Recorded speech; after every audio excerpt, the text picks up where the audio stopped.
এই খাদেম তিনি কি করলেন, সুন্দর করে ওই খানের মধ্যে গেলেন, যাইয়া একটা জায়নামাজ পড়ে আছে, সেই জায়নামাজের নিচে বিসমিল্লাহির রহমানির রহিম বইলা হাতটা দিতে তিনি কইল রে তাকায়া দেখতে পাইলেন মনে হচ্ছে এই মুহূর্তে একটা শশা চিনেননি বাবা?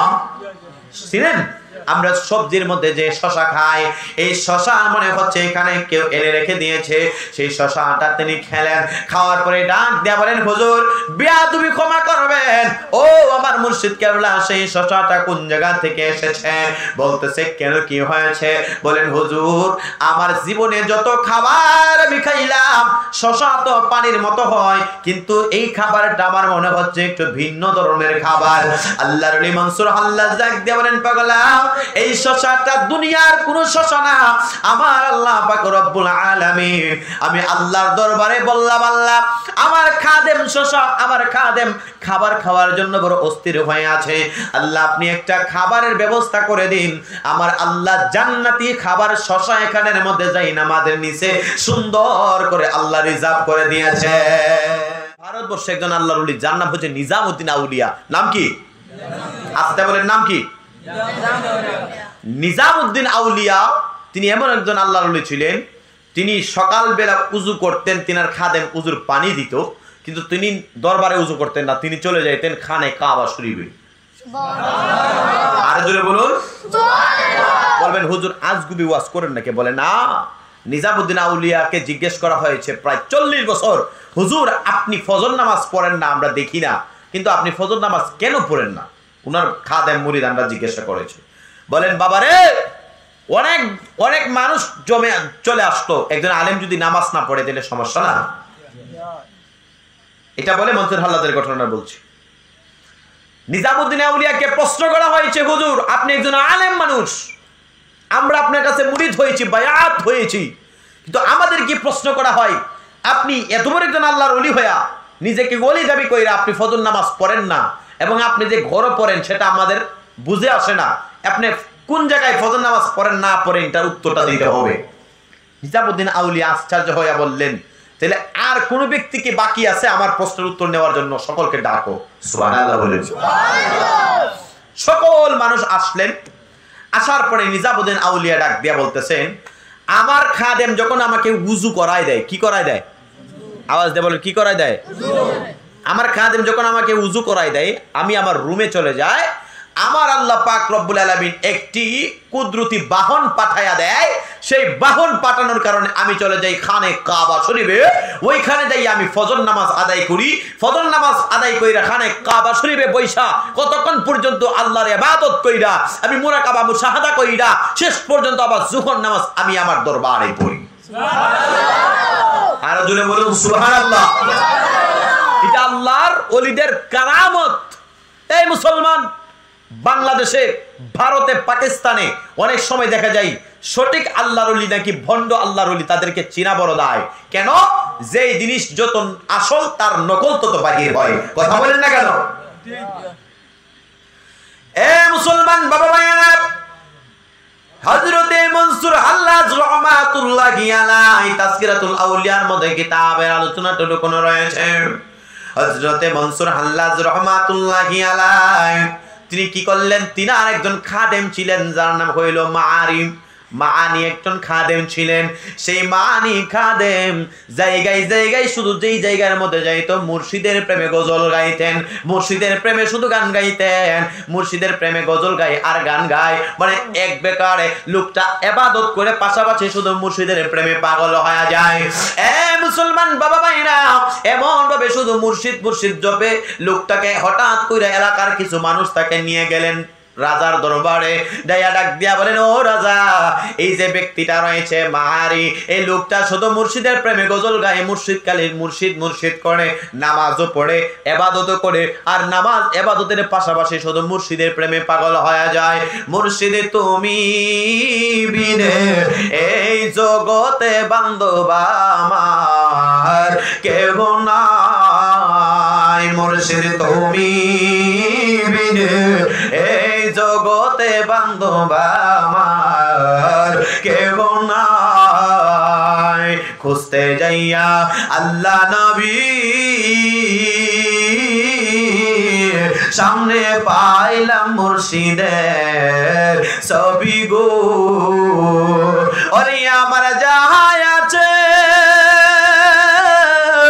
সবই দিলাম যাহাই আছে সবই দিলাম আমার বলতে কিছু নাই আমার কেহ নাই দয়াল তুমি বিনে এই জগতে বান্ধব আমার কেহ নাই।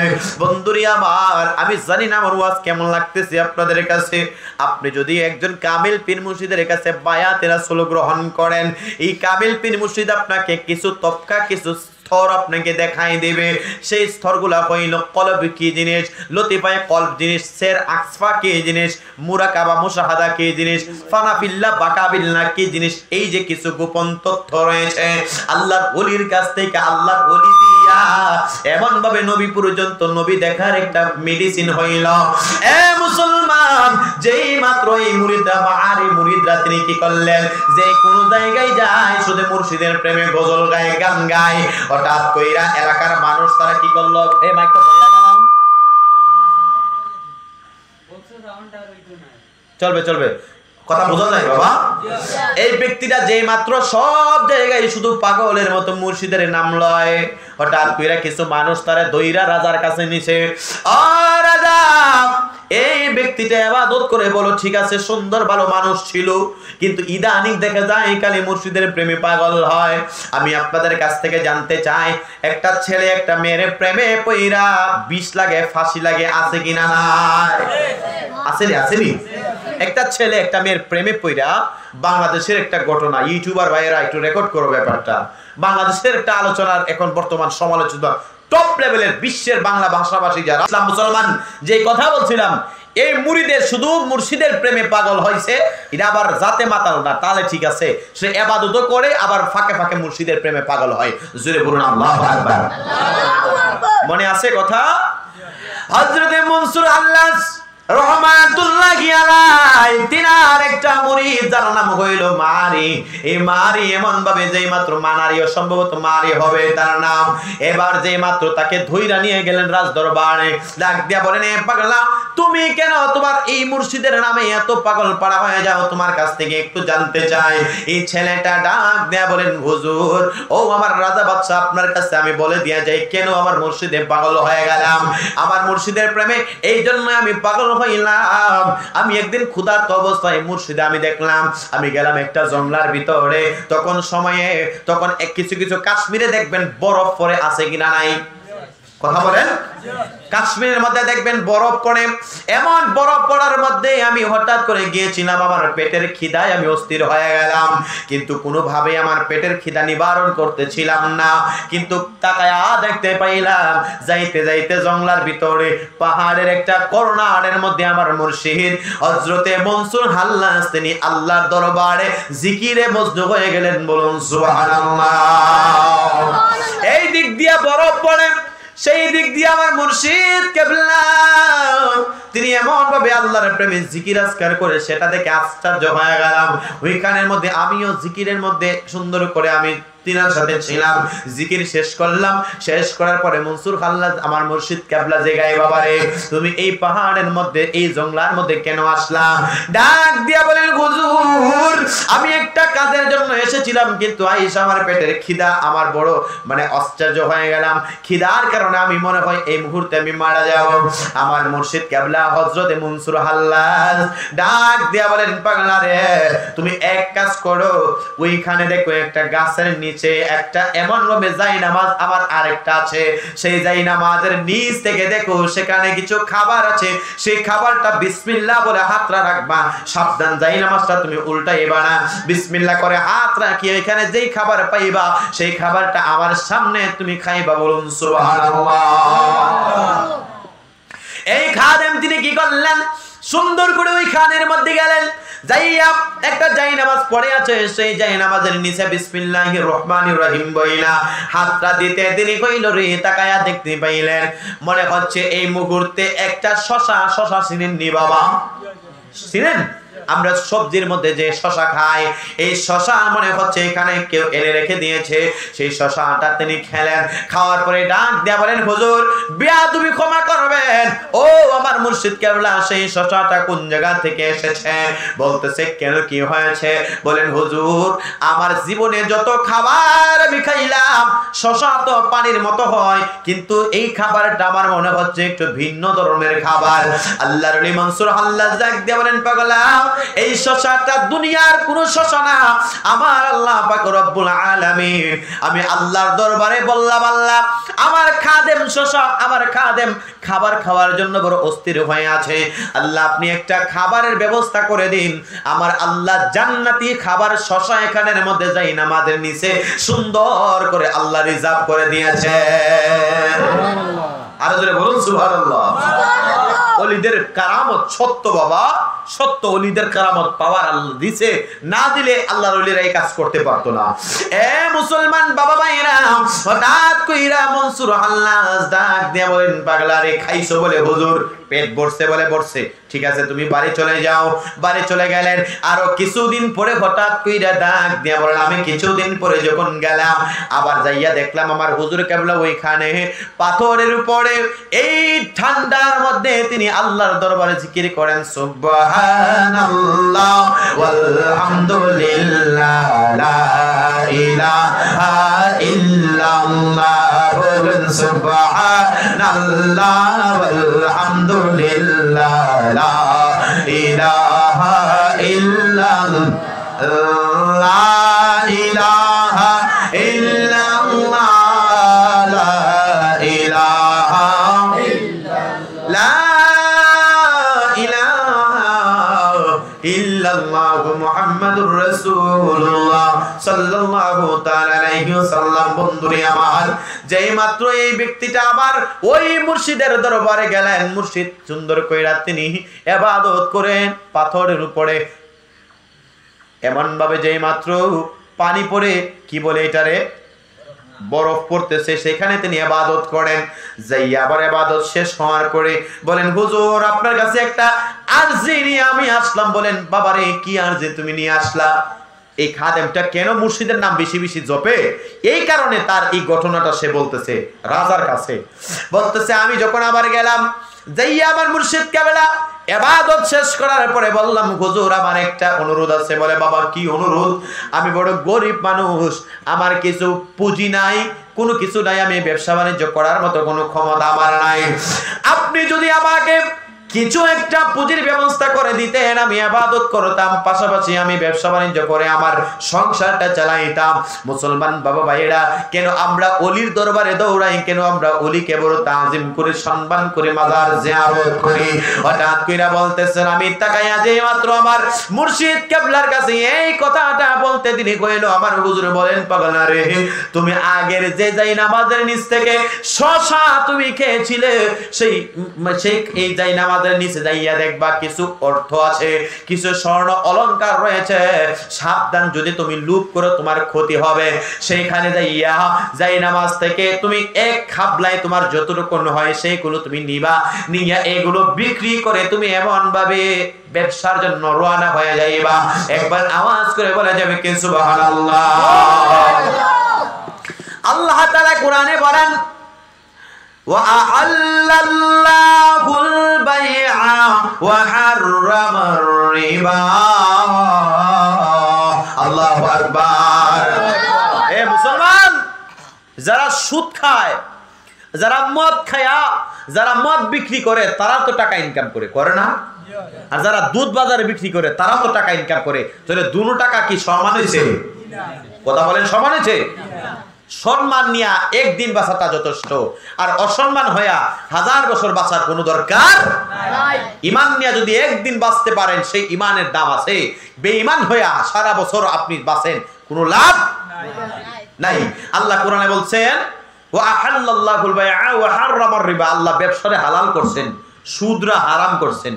সুদের লেনদেন আপনাদের ভারতে আসেনি বাবা? আছে। হায় হায় হায়, এই সুদরে আল্লাহ হারাম করেছেন। যে কথা বলছিলাম, তো উনি কি করলেন, যাই নামাজ থেকে এক খাবলা যিনি পিসাব মনসুর হাল্লাজে যেমনি বলছে, এক খাবলা নিছেন, নিয়া সুন্দর করে হুজুর কাছে দোয়া চাইছেন, হুজুর দোয়া করবেন, আমি ব্যবসার জন্য রওনা হয়ে গেলাম। পিসাবে দোয়া করেছেন, মুরিদকে চলে গেল। এই ব্যবসা করতে করতে করতে করতে এই অল্প কিছু টাকা নিয়ে তিনি ব্যবসা করতে করতে করতে করতে এক পর্যায়ে তিনি এলাকার বিরাট বড় একজন ধনী হয়ে গেলেন। বলুন সুবহানাল্লাহ। ব্যক্তিটা ধনী কেমন ধনী হইলেন? তিনি হালাল তরিকায় ব্যবসা করেছেন। ব্যবসা করা সুন্নত, ব্যবসা করা নবীর সুন্নত, ব্যবসা করা সাহাবায়ে কেরামের সুন্নত, ব্যবসা করা ইমামগণের সুন্নত, ব্যবসা করা আমার মদিনার নবীজির বাবার সুন্নত, ব্যবসা করা আমার নবীজির নানার সুন্নত, ব্যবসা করা আমার নবীজির দাদার সুন্নত। বলুন সুবহানাল্লাহ। ব্যবসা করা আমার নবীজির স্ত্রী, আমার সকলের মা দুরনি খাদিজাতুল কুবরা রাদিয়াল্লাহু তাআলা আনহা, তিনিও ব্যবসা করেছেন। বর্তমান সময়ের ব্যবসার মতো নয়। বলবেন হুজুর আমি ব্যবসা করি, আমার ব্যবসার মধ্যে উন্নতি হয় না কেন? মুসলমান আপনিও ব্যবসা করেন, হযরত খাদিজাতুল কুবরা তিনিও ব্যবসা করেছেন। মুসলমান আপনিও ব্যবসা করেন, হযরত উসমান জিন নুরাইন তিনি ব্যবসা বাণিজ্য করেছেন। মুসলমান আপনিও ব্যবসা করেন, আমিও ব্যবসা করি। হযরত আবু বকর সিদ্দিক তিনিও ব্যবসা করেছেন। মুসলমান আপনিও ব্যবসা করেন, আমিও ব্যবসা করি। হযরত আবু বকর সিদ্দিক, হযরত উমর রাদিয়াল্লাহু তাআলা আনহু তিনিও ব্যবসা করেছেন। মুসলমান আপনিও ব্যবসা করেন, আমিও ব্যবসা করি। হযরত আমার দয়াল নবীজির নানা আব্দুল ওয়াহাব তিনিও ব্যবসা বাণিজ্য করেছেন, আপনিও ব্যবসা বাণিজ্য করেন। মুসলমান আপনিও ব্যবসা বাণিজ্য করেন, আমরাও করি।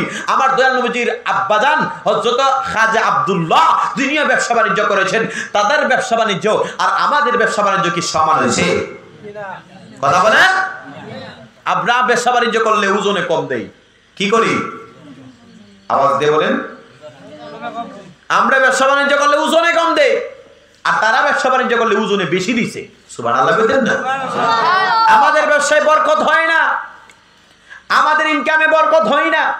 কথা বলেন বাবা। নাইলে যেই পরিবারে আমরা ইনকাম করি, এই ইনকামে কি আমাদের পরিবার চলার কথা না বাবা? এই খাদেম বলেন, এই যে মনসুর হাল্লাজের মুরিদ মারি, আমি যেই মাত্র আমার মুর্শিদের প্রেমে কেন আমি বেশি বেশি গান গাই, কেন আমার মুর্শিদের প্রেমে গজল গাই? এই কারণে গজল গাই, মুর্শিদের কাছ থেকে আমি ধনবান পেয়েছি, দুনিয়ার সম্পদ পাইছি, আমি আখিরাতের সম্পদ পাইছি। জোরে বলুন আল্লাহু আকবার। আর একটু মায়ের সুরে বলুন আল্লাহু আকবার। তাইলে সকলে একটু মহব্বতে জোরে সুরে পড়ুন আল্লাহুম্মা সাল্লি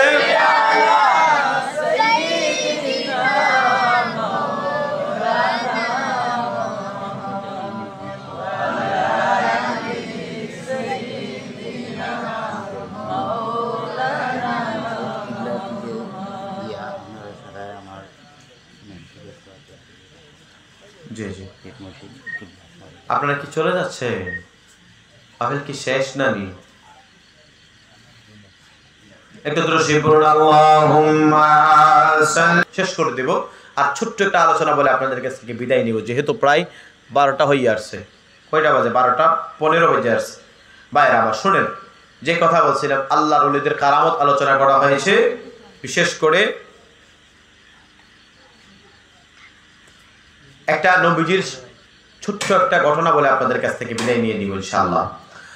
ভাইরা আমার, আল্লাহ পাক রব্বুল আলামিন নবীদের শান মান প্রত্যেকটা কোরআন শরীফের আয়াতে আয়াতে আমার নবীর শান আমার আল্লাহ বর্ণনা করেছেন। সুবহানাল্লাহ বলুন। ইন্নাল্লাযীনা ইউযুনাল্লাহা ওয়া রাসূলাহু লা'আনাকুমুল্লাহু ফিদ দুনিয়া ওয়াল আখিরাহ। আমার আল্লাহ পাক রব্বুল আলামিন ডাক দেয়া বলেন, নিশ্চয় আমি আল্লাহ এবং আমার প্রিয় হাবিবেরকে যারা কষ্ট দিবে তাদের জন্য দুনিয়া এবং আখিরাতে আল্লাহর পক্ষ থেকে লানত। বলুন সুবহানাল্লাহ। এ মুসলমান বাবা ভাইরা, আল্লাহর নবী রাহমাতুল লিল আলামিন নবীজির একটা ছোট্ট একটি মুআজিজা বলে আপনাদের ভারতের মানুষের কাছ থেকে আমি বিদায় করব।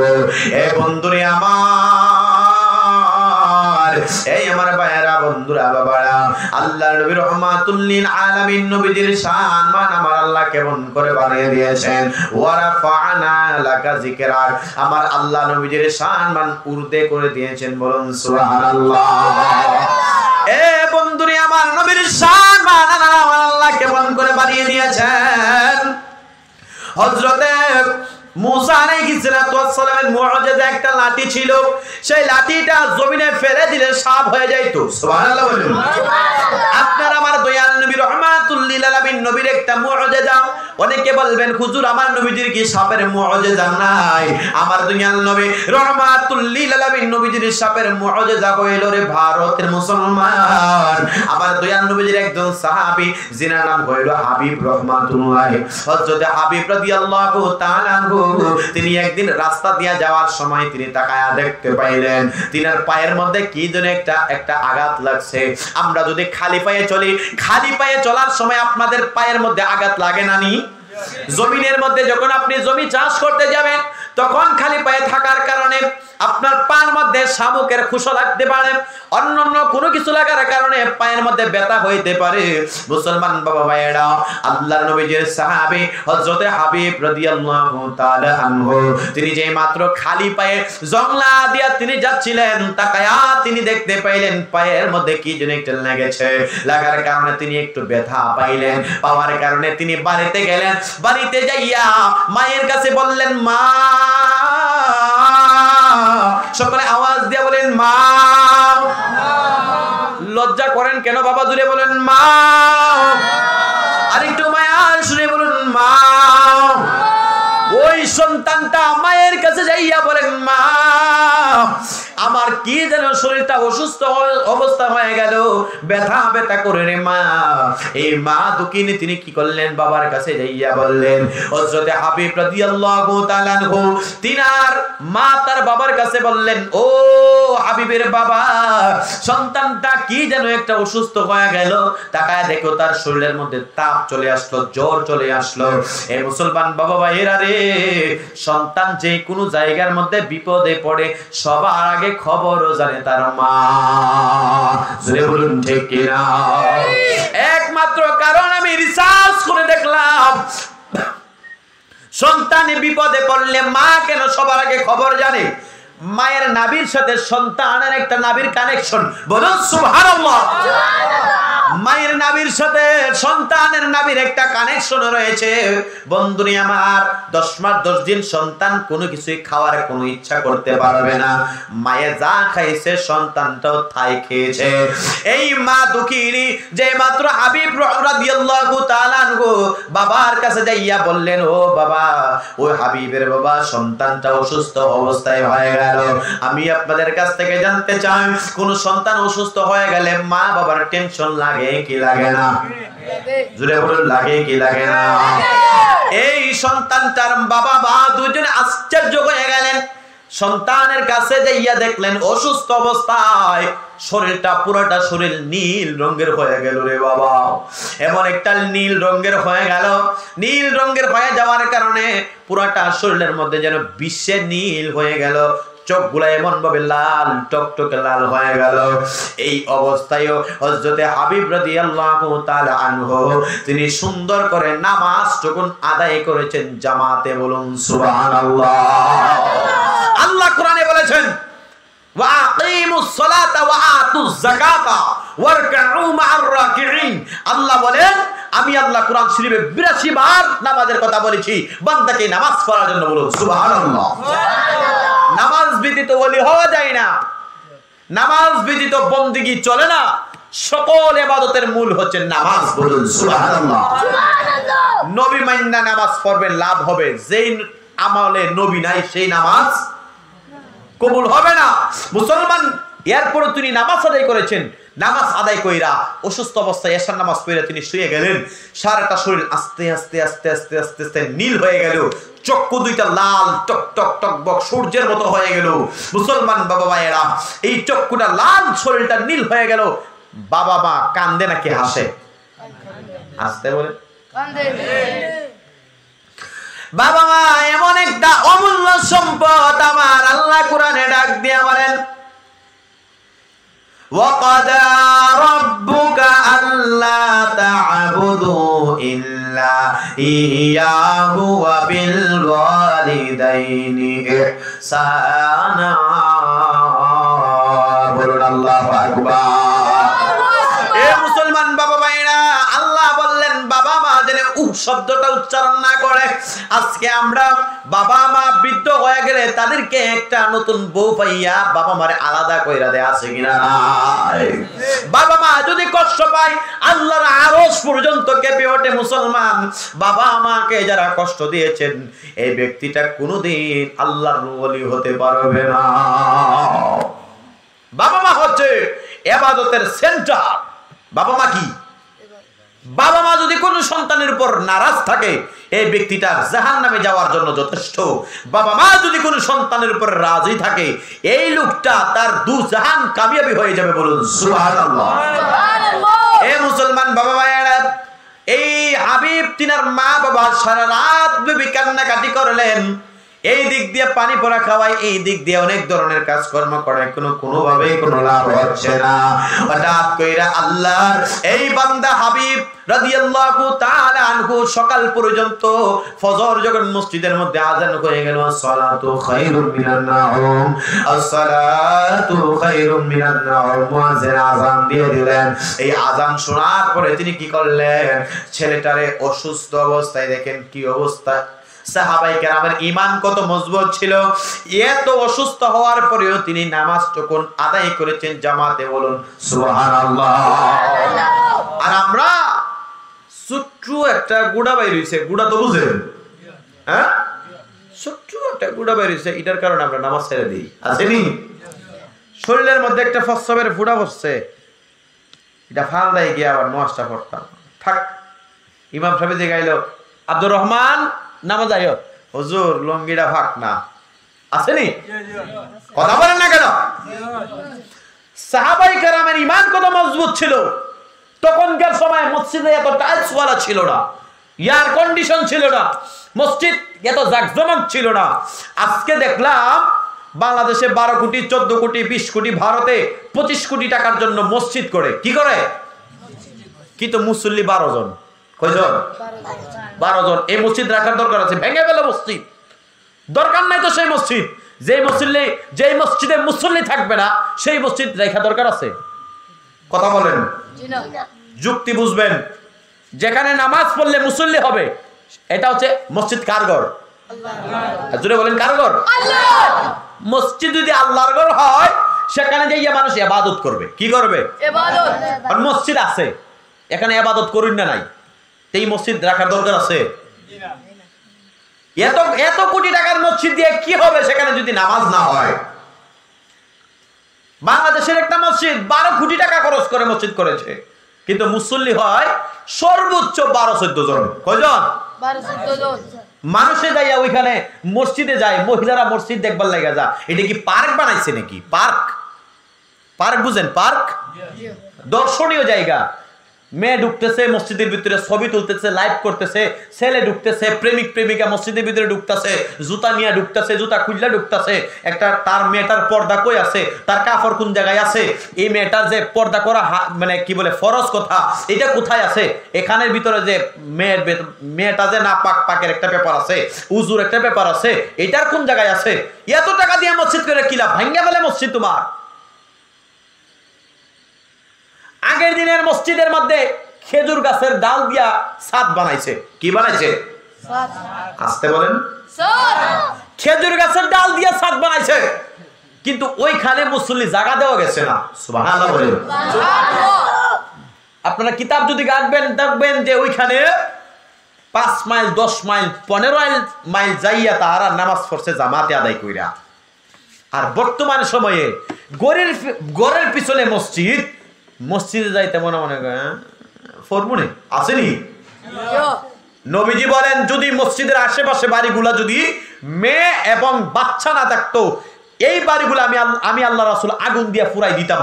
সাহাবায়ে কেরাম থরথর করে কাঁপে বললেন, ইয়া রাসূলুল্লাহ, এর কারণ হচ্ছে নবী বলেন এই মসজিদের আযান শোনার পরেও যে মুসল্লিরা বাড়ির পাশে মসজিদ থাকার পরেও নামাজে আসে না, এই কারণে আমি নবী তাদের বাড়িতে আগুন লাগাই দিতাম। সুবহানাল্লাহ বলেন। নামাজ কেমন একটা দামি জিনিস। আমার নবী মেরাজে গেলেন, উম্মতকে নামাজ আনলেন বড় ইবাদত গুজার করার জন্য। 50 ওয়াক্ত নামাজ যদি দিত আল্লাহ, তাহলে মনে হয় বালাই দিত। 24 ঘন্টার মধ্যে আমার আলেম ভাইরা একটু খেয়াল করবেন, 50 ওয়াক্ত নামাজ যদি আমার আল্লাহ দিত, তাহলে এই মসজিদ থেকে আর বাইরে লাগতো না। এটাই জিন্দেগি বন্দেগি। 50 ওয়াক্ত নামাজ। আমার রাসূল কত ইনসাফ করেছেন, কত মায়া করেছেন। যে ব্যক্তি 5 ওয়াক্ত নামাজ পড়বে 50 ওয়াক্তের নামাজের সওয়াব আল্লাহ দান করে দিবে। সুবহানাল্লাহ। 6 মাস রোজা, কয় মাস?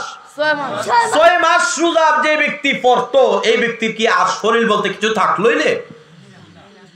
1 মাস রোজা হইতে বেচারা তাহে না, ঘরের মধ্যে দরজা জানালা লাগাইয়া মসজিদের ইমাম সাহেব খাওয়া শুরু করে। বাংলাদেশের কথা বলছি, আমার নিজের চোখে দেখা, অবিশ্বাস করতে পারবেন না। একই সাথে মাদ্রাসায় পড়েছে মসজিদের ইমাম সাহেব। আশ্চর্য কথা, গীবত হলে আল্লাহ মাফ করেন, বোঝানোর স্বার্থে বলি।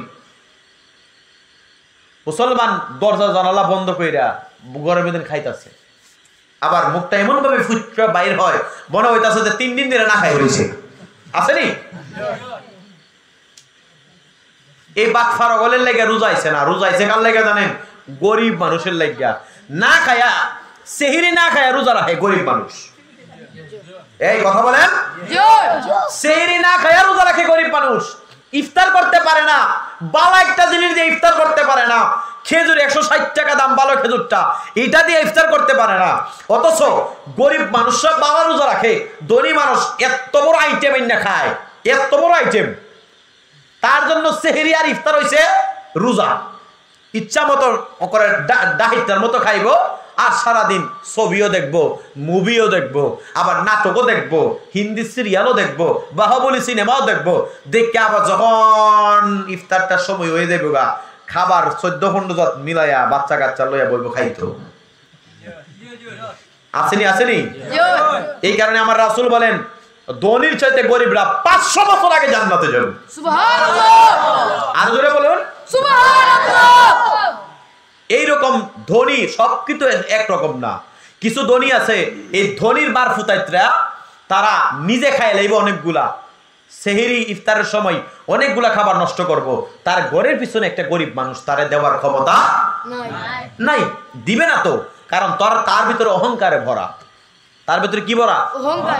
অহংকারে ভরা। মুসলমান সামনে 2-3-4-5 দিন পরে রমজান। ছোট্ট একটা কথা বলে দিয়ে যাই, মসজিদ, যে মসজিদে ইবাদত করলে রাসূল বলেন মেসওয়াক সহকারে সুন্দর করে উযু বানাইয়া যদি কোনো ব্যক্তি জামাতে নামাজ আদায় করে, একাকিত্ব নামাজ থেকে জামাতে আমার আল্লাহ 27 গুণ সওয়াব বাড়াইবে। সুবহানাল্লাহ। আরো জোরে বলুন সুবহানাল্লাহ। আর জামাতে নামাজ আদায় করলে যদি 27 গুণ বাড়াইয়া দেওয়া হয়, লোকটা যদি 5 ওয়াক্ত নামাজ আদায় করে দিনে, আমার আল্লাহ 50 ওয়াক্ত নামাজ সওয়াব দান করে দেন। সুবহানাল্লাহ।